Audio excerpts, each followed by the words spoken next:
Giao đấy này. Rồi,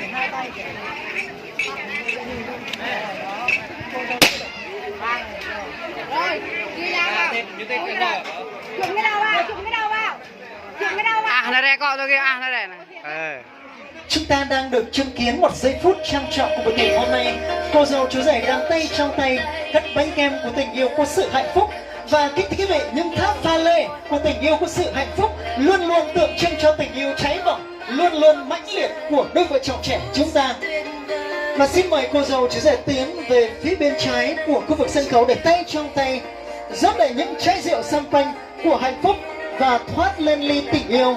Và chính giây phút này đây, xin phép được lần nữa thay mặt ban tổ chức, thay mặt cô dâu chú rể cùng hai bên gia đình thông gia, xin phép được thay mặt cho nhà hàng tiệc cưới Ngọc Lợi, xin được long trọng kính mời toàn thể quý vị hãy rót sẵn cho mình những ly bia, những ly rượu, những ly nước ngọt, để ít giây nữa là chúng ta sẽ bước vào giây phút nâng ly lên chúc nhau thêm hạnh phúc hơn. Xin chân thành cảm ơn.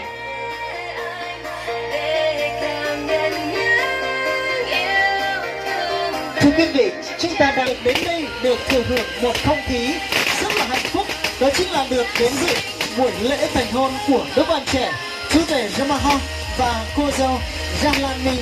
Và giây phút ở đây xin mời cô dâu chú rể trở về với trung tâm sân khấu ạ. Kính thưa quý vị, người ta nói rằng anh đã yêu em từ buổi đầu tiên gặp gỡ, từ ánh mắt lay láy dễ thương và từ nụ cười duyên trong nến là duyên. Em như một chén rượu đầy, anh chưa nhấp miệng mà lòng đã say. Và nếu em là chén rượu cây thì anh xin uống cạn để say suốt đời. Và giây phút ở đây xin mời cô dâu chú rể hãy quay mặt lại với nhau, đan tay để chuẩn bị uống rượu giao bôi ạ. Và để tình yêu được trọn vẹn, hạnh phúc được đong đầy hơn, nào quý vị hãy cùng nâng ly với cô dâu chú rể trên sân khấu ạ. Ly của quý vị đâu ạ?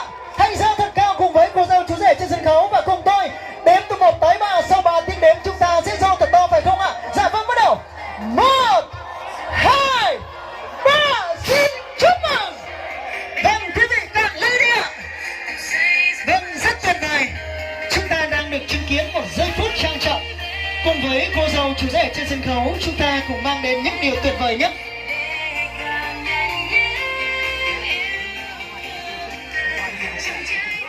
Kính thưa quý vị, dâu rất là mi rằng: Mi ơi, em là ai vậy? Anh muốn em là bà hoàng bé nhỏ về cai quản vương quốc trái tim của anh. Em có đồng ý không? Kính thưa quý vị, chúng ta có biết cô dâu nói gì không ạ? Yes, I am, tức là em đồng ý và em sẽ theo anh trong trọn cuộc đời này. Và kể từ giây phút ở đây, đôi bạn trẻ của chúng ta đã chính thức là vợ là chồng của nhau. Vậy chúng ta hãy để cho họ dành tặng cho nhau cái gì nhỉ? Vâng, một nụ hôn thật ngọt ngào, thật trọn vẹn, thật say và thật lâu thưa quý vị. Và xin mời cô dâu chú rể lần nữa hãy quay mặt lại với nhau ạ. Và xin mời cô dâu chú rể mạnh dạn tiến gần nửa bước nữa. Và xin mời hai tay của chú rể đặt lên eo của cô dâu, hai tay của cô dâu đặt lên vai của chú rể. Và trước khi chúng ta đến với giây phút đặc biệt này, tôi xin phép được thay mặt ban tổ chức một lần mạo gan và hỏi chú rể, và mong rằng chú rể sẽ trả lời ban tổ chức một câu thành thật. Thưa chú rể Yamaha, kể từ giây phút quen cô dâu Mi cho tới lúc này, chú rể đã bao giờ hôn cô dâu chưa ạ?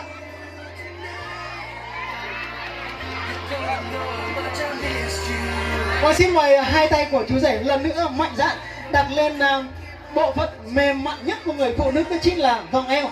Và hãy trả lời ban tổ chức lần nữa, xin hỏi chú rể đã bao giờ hôn cô dâu chưa ạ?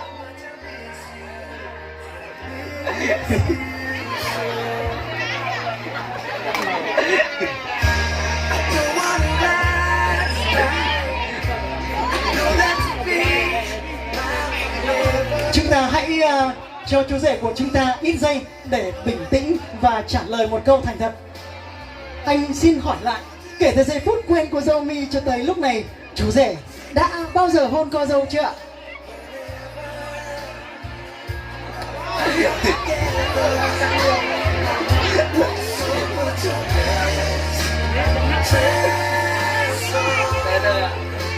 Từ từ nữa thưa quý vị, chúng ta cho 10 giây nhé.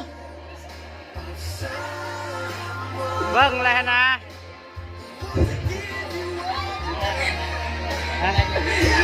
Chắc không nhiều hả?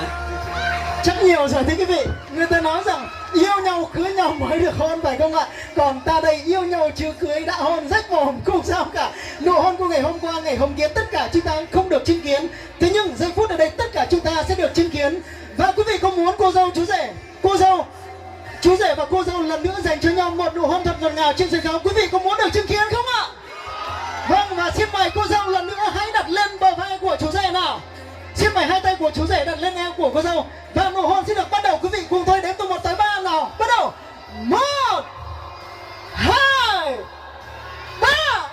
Vâng, rất tuyệt vời. Và xin phép lần nữa thay mặt ban tổ chức, thay mặt toàn bộ những người thực hiện chương trình, xin chúc cho cô dâu chú rể sẽ luôn sống với nhau đến bản răng long bách niên dài lão. Đặc biệt tình yêu thương của Chúa và tình yêu của Ngài sẽ luôn luôn ở cùng và ban phước cho cô dâu chú rể trong mỗi chặng đường để cuộc đời của hai bạn sẽ luôn được đẹp như bình minh tươi sáng. Còn bây giờ chúng tôi xin chào tất cả quý vị, những ai đến đây có món quà ý nghĩa để trao cho cô dâu. Xin mời quý vị trở về với sân khấu để trao cho chính chủ nhân của chúng ta. Xin mời.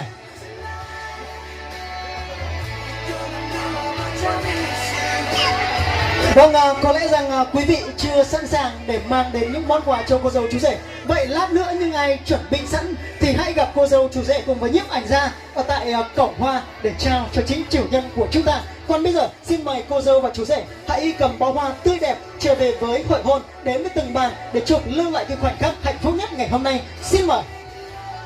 Còn bây giờ xin mời anh em nhạc công chúng ta trở về với sân khấu để quý vị chúng ta hãy tiếp tục thưởng thức những thực đơn ngon miệng nhất mà nhà hàng tiệc cưới Ngọc Lợi bằng sự kinh nghiệm, bằng bàn tay khéo léo họ đã kết hợp nên món ăn ba miền Bắc Trung Nam.